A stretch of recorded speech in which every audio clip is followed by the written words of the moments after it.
తాకట్లో ఉన్న మీ బంగారాన్ని విడిపించి ఆ రోజు ఆన్లైన్ రేటుకి కొంటాం. Sharma gold company. ఎన్ని ఉగ్రదాడులు చేసినా భారత్ రివెంజ్ తీసుకోదులే అనే ఆలోచనలో పాక్ పహల్గామ్ ఉగ్రదాడి తర్వాత చుక్కలు కనిపిస్తున్నాయి.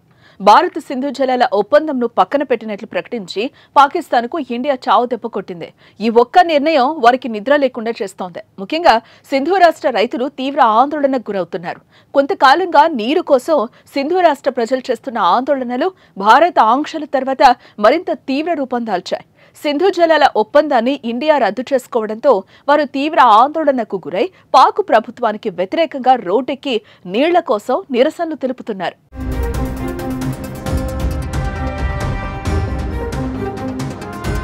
సింధు రాష్ట్ర రైతులకు సింధు జలాలే అత్యంత కీలకం. భారత్తో పాక్ ఒప్పందం తర్వాత ఆ రాష్ట్రానికి సింధు నది నీళ్లు రావడంతో పంటలను పండిస్తున్నారు. లేకపోతే అంతకు ముందు కరువుతో అల్లాడిపోయేవారు. అయితే పాక్ ప్రభుత్వ నిర్ణయాలు తమ రాష్ట్రానికి నష్టం చేశాయని సింధు ప్రజలు దశాబ్దాలుగా గుర్రుగా ఉన్నారు. 1970 వరకు ఈ రాష్ట్రానికి సింధు జలాల్లో 70% యాజమాన్య హక్కు ఉండేది. కానీ 1991లో దాన్ని 40%కి కుదించేసి ఆ రాష్ట్రంలోని పంజాబ్కు పంచారు.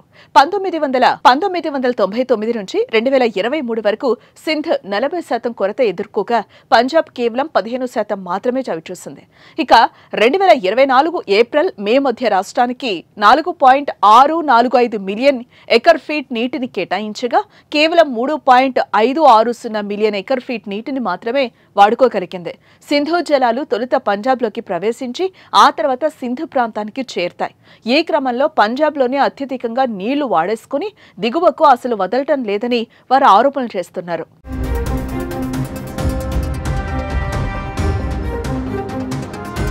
తమకు సింధు జలాలు పూర్తిగా రావడం లేదని అసంతృప్తిగా ఉన్న సింధు రైతులకు 2 ఏళ్ల క్రితం పాకిస్తాన్ ఇనిషియేటివ్ అనే ప్రాజెక్టు ప్రభుత్వం చేపట్టడం మరింత ఆగ్రహానికి గురిచేసింది. టోలిస్తాన్ కెనాల్ ప్రాజెక్టు చేపట్టి సింధు ప్రవాహ నీటిని ఎడారిలోకి మళ్లించడం ఆ ప్రాజెక్టు లక్ష్యం. ముఖ్యంగా దక్షిణ పంజాబ్ అదనపు భూమిని కూడా సాగు చేయాలని భావించారు. ఇప్పటికే నీటి కొరతతో సింధు రాష్ట్ర ప్రజలు అల్లాడిపోతుంటే పాకిస్తాన్ ప్రకటించిన ఈ ప్రాజెక్టుతో సింధు రాష్ట్రంలో అలజడి రేకింది. ప్రజలు రోడ్లపైకొచ్చి ఆందోళనలు చేపట్టారు. గతేడాది నుంచి ఆందోళనలు జరుగుతున్నాయి. ఇలాంటి సమయంలో భారత్ సింధు జలాలు ఒప్పందం రద్దు చేయడంతో వారి ఆందోళనలు గత వారం నుంచి తీవ్రతరం చేశారు. భారత్ నీరు ఇవ్వక వచ్చే జలాలను పంజాబ్కు రానియకపోతే తమ పరిస్థితి ఏంటని నిరసనలు తెలుపుతున్నారు.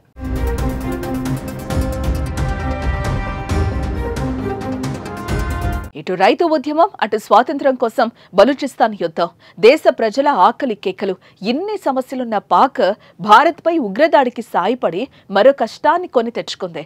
ఈసారి భారత్ కొట్టే దెబ్బకు కోలుకోవడమే కష్టమని అంతా భావిస్తున్నారు. మరి ఏం జరుగుతుందో చూడాలి.